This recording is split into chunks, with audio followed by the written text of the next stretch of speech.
A Carta de Aristéias, parte 1.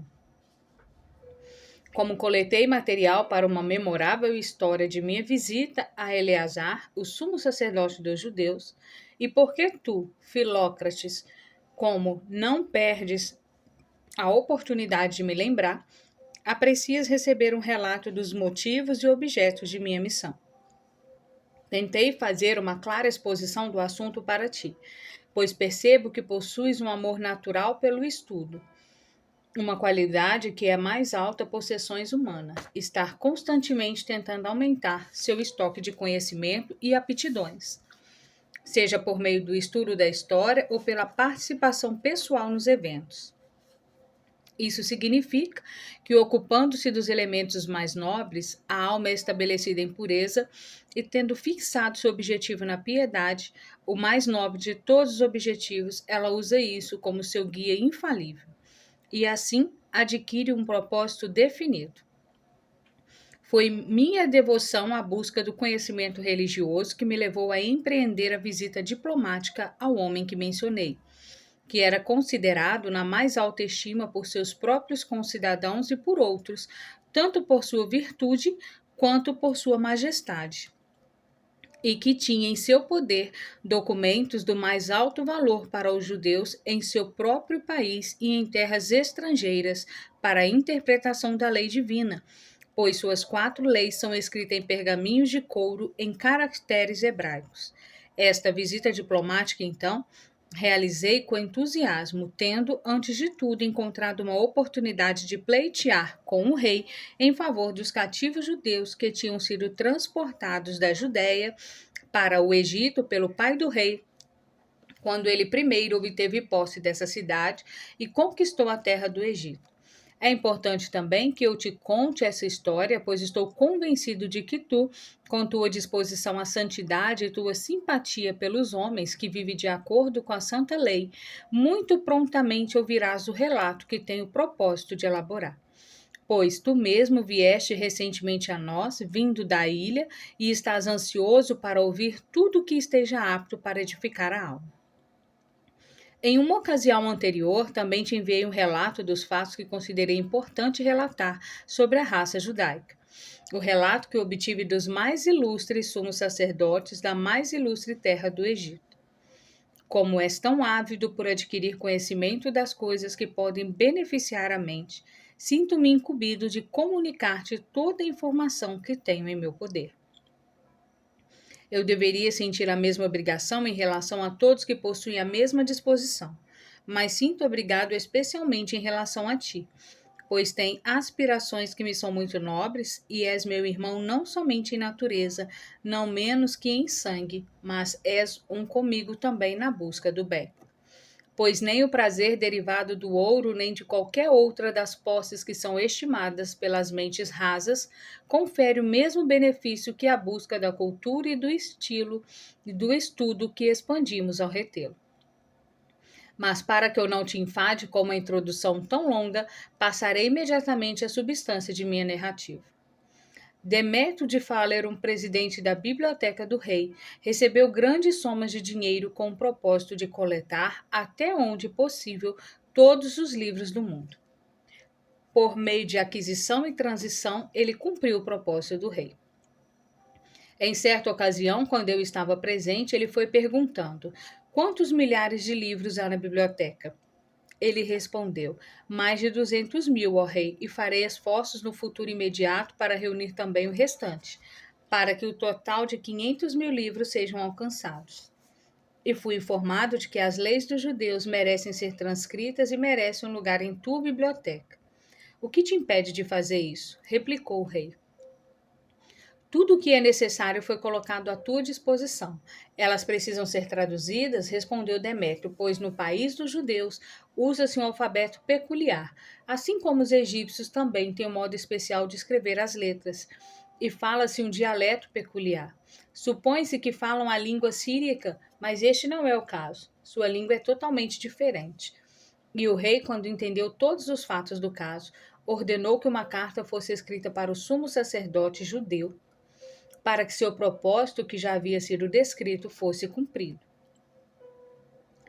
Pensando que havia chegado a tempo de cumprir a determinação que eu havia feito frequentemente diante de Socíbio de Tarento e de Andrés, o chefe do corpo da guarda para a emancipação dos judeus que tinham sido transportados da Judéia pelo pai do rei, pois quando, por uma combinação de boa fortuna e coragem, ele conduziu seu ataque sobre todo o distrito de Coele, Síria e Fenícia, a um resultado favorável no processo de aterrorizar o país para dominá-lo, ele transportou alguns de seus inimigos e reduziu outros ao cativeiro.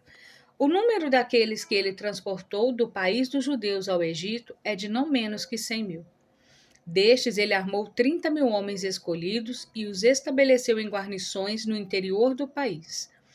E mesmo antes desta época, grande número de judeus tinha vindo ao Egito com os persas, e em um período ainda anterior, outros tinham sido mandados ao Egito para ajudar Pessamenteco em sua campanha contra o rei dos etíopes. Mas estes não eram nada comparados aos numerosos cativos aos quais Ptolomeu, filho de Lagos, transportou.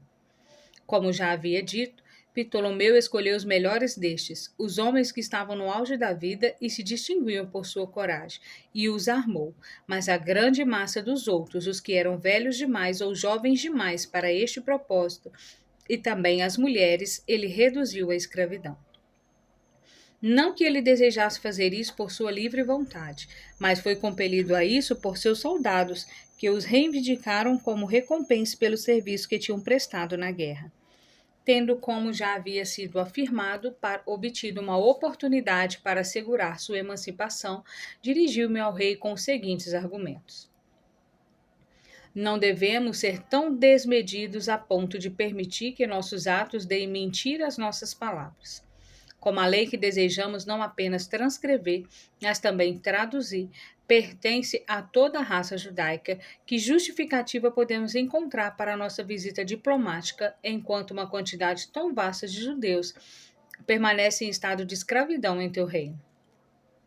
Na perfeição e prosperidade de tua clemência, liberta aqueles que são mantidos nesta miserável escravidão, já que, como sofri para descobrir, o Deus que lhes deu a lei é o mesmo Deus que sustenta o teu reino.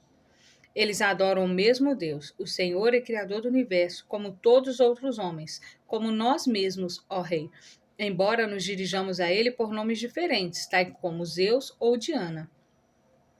Este nome foi muito apropriadamente concedido a ele por nossos primeiros ancestrais, para significar que aquele por meio de quem todas as coisas são dotadas de vida e vêm à existência é necessariamente o governador e senhor do universo.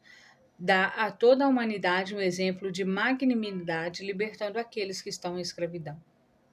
Depois de um breve intervalo, enquanto eu estava oferecendo uma sincera oração a Deus para que ele dispusesse de tal forma a mente do rei que todos os cativos fossem colocados em liberdade, pois a raça humana, sendo criação de Deus, é inclinada e influenciada por ele. Por isso, com muitas e variadas orações, clamei àquele que governa o coração para que o rei fosse constrangido a conceder meu pedido, pois eu tinha grandes esperanças com relação à salvação dos homens, já que eu estava certo de que Deus atenderia minha oração. Pois, quando os homens com puros motivos planejam alguma ação em favor da justiça e a realização de atos nobres, o Deus Todo-Poderoso traz seus esforços e propósitos a um resultado favorável. O rei levantou sua cabeça e, olhando para mim com um semblante agradável, perguntou: quantos milhares você acha que eles são? Andrés, que estava de pé ali perto, respondeu: um pouco mais de 100.000. De fato, este é um pequeno obséquio do que Aristeia nos pede, disse o rei. Então Socíbio e alguns outros que estavam presentes disseram: sim, mas será um tributo adequado à tua magnanimidade, pois ofereces a libertação destes homens como um ato de devoção ao Deus Supremo. Tu tens sido grandemente honrado pelo Deus Todo-Poderoso e exaltado acima de todos os teus ancestrais em glória, e é simplesmente adequado que ofereças a ele a maior oferta de gratidão em teu poder. Extremamente satisfeito com estes argumentos, ele deu ordens para que uma adição fosse feita aos salários dos soldados de valor relativa ao dinheiro de redenção de 20 dracmas que deviam ser pagas aos proprietários por cada escravo. para que a ordem pública fosse mantida e os registros dos cativos fossem anexados a ela. Ele mostrou maior entusiasmo no negócio, pois era Deus quem tinha levado o nosso propósito ao cumprimento em sua totalidade e o compelido a redimir não somente aqueles que tinham ido ao Egito com o exército de seu pai, mas todos que tinham vindo antes desse tempo ou que tinham sido subsequentemente inseridos em seu reino. Ele foi informado que o dinheiro do resgate excederia 400 talentos. Acho que seria útil inserir uma cópia do decreto, pois dessa forma a magnanimidade do rei, que foi capacitado por Deus a salvar tão vasta multidão, se tornaria mais clara e mais manifesta. O decreto do rei tem o seguinte teor: todos os que serviram no exército de nosso país, a campanha contra a Síria e a Fenília, e no ataque ao país dos judeus, se tornaram proprietários de cativos judeus e os trouxeram à cidade de Alexandria e à terra do Egito. Ou os venderam a outros, e da mesma forma quaisquer cativos que estiverem em nossa terra antes deste tempo ou foram trazidos para cá depois, todos os que possuem tais cativos devem colocá-los em liberdade imediatamente, recebendo 20 dracmas por cabeça como dinheiro de resgate. Os soldados receberão este dinheiro como uma doação acrescentada aos seus salários, os outros do tesouro do rei. Pensamos que foi contra a vontade de nosso pai e contra toda a propriedade que foram feitos cativos e que a devastação de sua terra e o transporte dos judeus ao Egito foi um ato de desregramento militar. O espólio que cabia aos soldados no campo de batalha era toda a pilhagem que eles deviam ter reivindicado. Reduzir pessoas à escravidão foi um ato de absoluta injustiça. Por esse motivo, como é reconhecido que somos acostumados a fazer justiça a todos os homens, e especialmente àqueles que estão injustamente em uma condição de servidão, e como nos esforçamos para tratar com justiça todos os homens segundo as demandas da justiça e da piedade, decretamos com referência à pessoa dos judeus que estiverem em qualquer situação de escravidão, em qualquer parte de nosso domínio, que aqueles que o possuem devem receber a quantia estipulada e colocá-los em liberdade, e que ninguém mostre lentidão no cumprimento de suas obrigações. Dentro de 3 dias depois da publicação deste decreto, eles devem fazer lista de escravos para os oficiais designados para executar nossa vontade e apresentar imediatamente as pessoas dos cativos. Pois consideramos que será vantajoso para nós e para nosso interesse que a questão chegue a uma conclusão. Qualquer pessoa pode dar informação sobre quem desobedecer ao decreto, sobre a condição de que, se o homem for comprovadamente culpado, ele se tornará seu escravo. Sua propriedade, porém, será revertida ao tesouro real. Quando o decreto foi trazido para ser lido adiante do rei para sua aprovação, ele continha todas as outras provisões, exceto a frase: quaisquer cativos que estiverem em nossa terra antes desse tempo, ou foram trazidos para cá depois. E em sua magnanimidade na grandeza do seu coração, o rei inseriu essa cláusula e deu ordens para que o dinheiro necessário para o pagamento da redenção fosse depositado em sua totalidade com os pagadores das forças e os banqueiros reais. E assim a questão foi resolvida. E o decreto foi ratificado dentro de 7 dias. O dinheiro da redenção chegou a mais de 660 talentos, pois muitas crianças de peito foram emancipadas juntamente com as suas mães. Quando foi levantada a questão de soma de 20 dracmas deveria ser paga por elas, o rei ordenou que fosse feito assim, e dessa forma cumpriu sua decisão de forma mais abrangente. Quando isso foi feito, ele ordenou a Demétrio que o memorial fosse escrito a respeito da transcrição dos livros judaicos, pois todos os assuntos do Estado eram executados por meio de decretos e com a máxima exatidão por estes reis egípcios, e nada era feito de modo relaxado ou acidental. E por isso inseri cópias do memorial e das cartas, o número de presentes enviados e a natureza de cada um, pois cada um deles se distinguia em 29 magnificência e habilidade técnica. O que vem a seguir é uma cópia do memorial, o memorial de Demétrio ao grande rei. Como me deste instruções, ó rei, para que os livros necessários para completar tua biblioteca fossem coletados e aqueles que são defeituosos fossem reparados. Dediquei-me com o máximo zelo ao cumprimento de teus desejos E agora tenho a seguinte proposta para ti. Os livros da lei dos judeus, como os poucos outros, estão ausentes da biblioteca. Eles são escritos em caracteres hebraicos e em língua hebraica e foram cuidadosamente interpretados e não representam o texto original. Como fui informado por aqueles que sabem disso, pois nunca tiveram cuidado de um rei para protegê-los. É necessário que eles sejam precisos em sua biblioteca, já que a lei que contém, por causa da sua origem divina, é cheia de sabedoria e isenta de todo defeito. Por esta razão, os homens letrados, os poetas e a maior parte dos escritores históricos evitaram fazer referência a esses livros e aos homens que viveram e estão vivendo de acordo com eles, porque sua concepção de vida é muito sagrada e religiosa.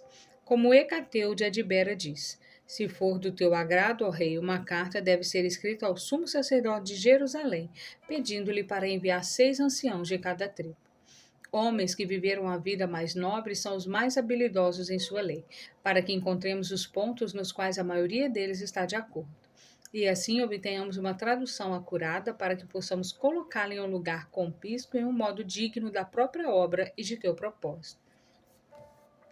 Que seja tua a prosperidade contínua.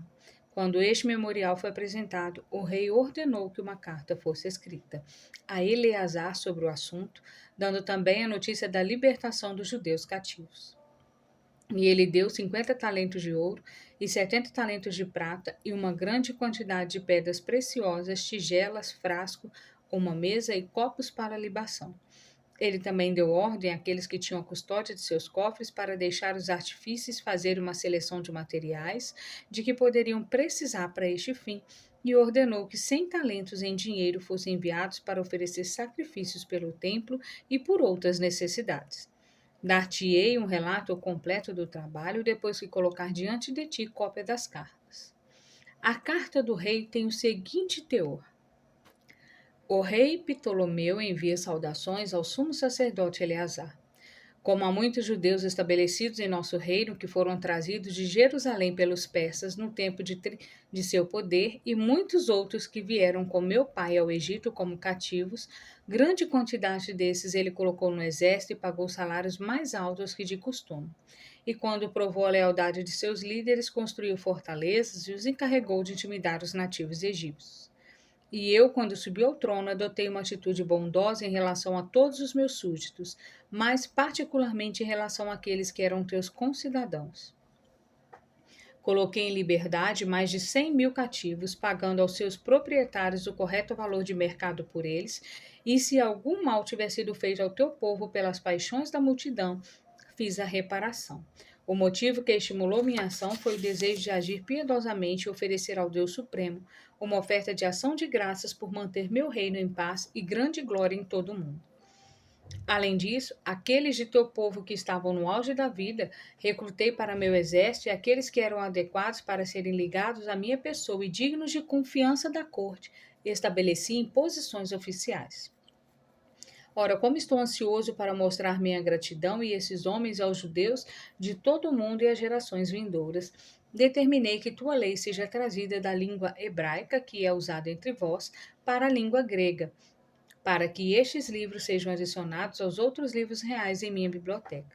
Será uma bondade de tua parte, uma consideração por meu zelo, se selecionares 6 anciões de cada tribo, homens de vida nobre, habilidosos em lei, capazes de interpretá-la, para que em questões de debate possamos descobrir o veredito em que a maioria concorda, pois a investigação é mais alta importância possível.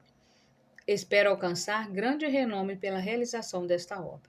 Enviei Andrés, o chefe de minha guarda pessoal, e Aristeias, homens por quem tenho grande estima, para acrescentar a questão diante de ti e presentear-te com 100 talentos de prata, as primícias de minha oferta para o templo e os sacrifícios e outros ritos religiosos. Se me escreveres a respeito de teus desejos nesses assuntos, far-me-ás um grande favor e me oferecerás um novo penhor de amizade, pois todos os teus desejos são cumpridos tão rapidamente quanto possível. Adeus. A esta carta, Eleazar respondeu apropriadamente da seguinte forma: Eleazar, o sumo sacerdote, envia saudações ao rei Ptolomeu, seu verdadeiro amigo. Meus mais elevados desejos são por vossa prosperidade e a prosperidade da rainha Arsinone, vossa irmã e vossos filhos. Também estou bem. Recebi vossa carta e grandemente me regozijei por vosso propósito e vosso nobre conselho. Reuni todo o povo e ali para eles, para que soubessem de vossa devoção a Deus. Mostrei-lhe também os copos que enviastes, 20 de ouro e 30 de prata, as 5 tigelas e a mesa da dedicação e os 100 talentos de prata para o oferecimento de sacrifícios e o fornecimento daquilo que o templo tem necessidade. Esses presentes me foram trazidos por Andrés, um dos vossos homens mais honrados servos, e por Aristeia, ambos homens bons e verdadeiros, distintos por sua erudição e dignos de todas as formas de serem representantes de vossos altos princípios e justos propósitos. Estes homens me comunicaram vossa mensagem e receberam de mim uma resposta em harmonia com vossa carta. Consentirei com tudo que vos é vantajoso, muito embora vosso pedido seja muito incomum, pois concedestes aos nossos cidadãos de muitas formas grandes benefícios que nunca serão esquecidos. Imediatamente, portanto, ofereci sacrifícios em vosso favor, em favor de vossa irmã, de vossos filhos, de vossos amigos, e todo o povo orou para que vossos planos prosperem continuamente, para que o Deus Todo-Poderoso conserve vosso reino em paz, com honra, para que a tradução da Santa Lei vos seja realmente proveitosa e seja realizada com sucesso. Na presença de todo o povo, selecionei 6 anciãos de cada tribo, homens bons e verdadeiros, e enviei a vós com uma cópia de nossa lei. Será uma bondade ao justo rei se deres instrução, para que logo que a tradução da lei seja completa, os homens sejam reintegrados a nós em segurança. A Deus. Os seguintes são os nomes dos anciãos. Da primeira tribo, José, Ezequias, Zacarias, João, Ezequias, Elias. Da segunda tribo, Judas, Simão, Samuel, Adaeus, Matatias, Esclemias. Da terceira tribo, Neemias, José, Teodósio, Bazéias, Ornia, Darques. Da quarta tribo, Jonathan, Abraeus, Elias, Ananias, Chacbrias. Da quinta tribo, Isaque, Jacó, Josué, Sabateu, Simão, Levi. Da sexta tribo, Judas, José, Simão, Zacarias, Samuel, Selemias. Da sétima tribo, Sabateus, Edequias, Jacó, Isaque, Gesias e Nateus. Da oitava tribo, Teodósio, Jason, Josué, Teodoto, João e Jonathan. Da nona tribo, Teófilo, Abraão, Arsamos, Jasson, Endemias e Daniel. Da 10ª tribo, Jeremias, Eleazar, Zacarias, Banés, Elias, Dateus. Da 11ª tribo, Samuel, José, Judas, Jonate e Shabu. Do sítio. Da 12ª tribo, Isaelo, João, Teodósio, Arsamos, Abietes e Ezequiel. 72 ao todo. Tal foi a resposta que Eleazar e seus amigos deram à carta do rei. Agora passarei a cumprir minha promessa e darei uma descrição das obras de arte. Elas foram traduzidas com habilidade excepcional, pois o rei não poupou recursos e supervisionou pessoalmente os artistas. Portanto, eles não puderam fazer o serviço às pressas em nenhum momento para terminá-lo de modo negligente. Antes de tudo, darei uma descrição da mesa. O rei, desejoso de que esta peça do trabalho tivesse dimensões excepcionalmente grandes, e fez com que fossem feitas pesquisas entre os judeus na localidade em relação ao tamanho da mesa já existente no Templo de Jerusalém. Quando descreveram as medidas, ele perguntou se poderia fazer uma mesa maior. Alguns dos sacerdotes e outros judeus responderam que nada o impedia de fazer isso. Ele disse que estava desejoso de fazer uma mesa 5 vezes maior, mas hesitou com receio de que ela não tivesse utilidade para os cultos no templo. Ele queria que seu presente não fosse simplesmente colocado no templo, pois ele teria imenso prazer se os homens cujo dever era oferecer os adequados sacrifícios pudessem fazer isso apropriadamente na mesa que ele fez. Ele não supôs que tivesse sido por falta de ouro que a primeira mesa tivesse sido feita de tamanho pequeno, mas parece ter havido, disse ele, alguma razão pela qual ela foi feita dessa dimensão, pois se a ordem tivesse sido dada, não haveria falta de recursos. Por este motivo, não devemos transgredir ou ir além da apropriadade medida. Ao mesmo tempo, ele lhes ordenou que desenvolvesse múltiplas formas de arte, pois ele era um homem das mais elevadas concepções e a natureza o dotou com uma imaginação penetrante, que o capacitou a conceber a aparência que seria apresentada pela obra determinada. Ele deu ordens também para que, onde não houvesse instruções estabelecidas nas escrituras judaicas, tudo fosse feito o mais lindo possível. Quando essas instruções fossem dadas, eles deviam executá-las ao pé da letra. Eles fizeram uma mesa com 2 cúbitos de comprimento, 1 cúbito de largura, 1 cúbito e meio de altura, moldando-a em ouro puro. O que estou escrevendo não é uma camada fina de ouro sobre uma base de outro material, mas toda a estrutura era de ouro maciço soldado, e foi feita uma borda de 1 palmo de largura ao seu redor. E havia uma grinalda de obra ondulada gravada em relevo na forma de cordas maravilhosamente acabada dos 3 lados. Ela era triangular e o estilo da obra era exatamente o mesmo de cada lado, de modo que de qualquer lado que se olhasse, a aparência era a mesma. Dos 2 lados debaixo da borda, o que se inclinava para baixo da mesa, eram muito lindas peças de teatro, mas era o lado externo que atraiu o olhar do espectador. Ora, o bordo superior dos 2 lados sendo elevados em um ângulo agudo, pois, como dissemos, a borda tinha 3 lados de qualquer ponto que fosse observado. E havia ali camadas de pedras preciosas sobre ela no meio da obra de cordas trabalhada em relevo, e elas eram intercaladas por um inimitável engenheiro artístico. Por motivo de segurança, todas elas foram fixadas por agulhas de ouro que foram inseridas em perfurações nas pedras. Dos lados, elas foram presas juntas por meio de presilhas para mantê-las firmes. Do lado da borda ao redor da mesa, que se inclinava para cima e entreolhava os olhos, foi feito um modelo de fundição de ovos em pedras preciosas, elaboradamente esculpidos por uma peça contínua de meia cana em alto relevo, estritamente unidas ao redor de toda a mesa. E debaixo das pedras que tinham sido organizadas para representar ovos, os artistas fizeram uma coroa que continha todos os tipos de frutas, tendo em sua parte superior uvas e espigas de milho e também tâmaras, maçãs, romãs, outras conspicuosamente organizadas.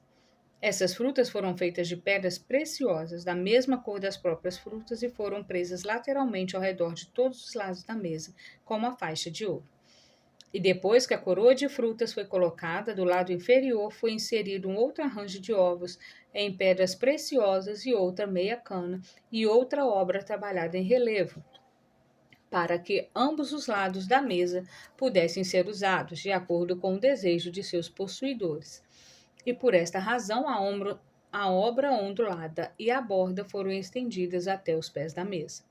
Eles fizeram e prenderam debaixo de toda a extensão da mesa uma placa maciça de espessura de 4 dedos, para que os pés fossem inseridos nela, e a prenderam com pinos que se encaixavam em cavidades debaixo da borda, de forma que a mesa podia ser usada de qualquer lado que a pessoa preferisse. Assim, ficou manifestamente claro que a obra foi projetada para ser usada de qualquer modo. Sobre a própria mesa gravaram uma sinuosidade que tinha em seu meio rubis, esmeraldas, uma pedra de ônix e muitos outros tipos de pedras preciosas de grande beleza. E próxima à sinuosidade foi colocada uma maravilhosa peça de rede, que fez o centro da mesa parecer romboide, e sobre ele um cristal e âmbar, como é chamado, foram colocados, o que produzia uma impressão incomparável nos observadores. Eles fizeram os pés da mesa peças que foram de lírios, de modo que pareciam ser lírios caindo debaixo da mesa, e as partes que eram visíveis representavam as folhas que ficavam em posição vertical. A base do pé no chão consistia de um rubi à medida que o palmo de uma largura ao redor de todo o pé. Tinha a aparência de um sapato e tinha 8 dedos de espessura. Sobre ele se apoiava toda a expansão do pé da mesa. Fizeram o pé ficar parecido como era que nasce na pedra, entrelaçada com a canto e cercada por uma videira que o envolveu com cachos de uva que foram feitos de pedras até a parte superior do pé. Os 4 pés foram feitos do mesmo estilo e tudo foi realizado e encaixado de modo tão habilidoso e uma habilidade e um conhecimento tão notável empregado em fazer este trabalho, fiel à natureza, que quando o ar era agitado por um vento, o movimento era comunicado às folhas e tudo foi feito para corresponder à realidade representada.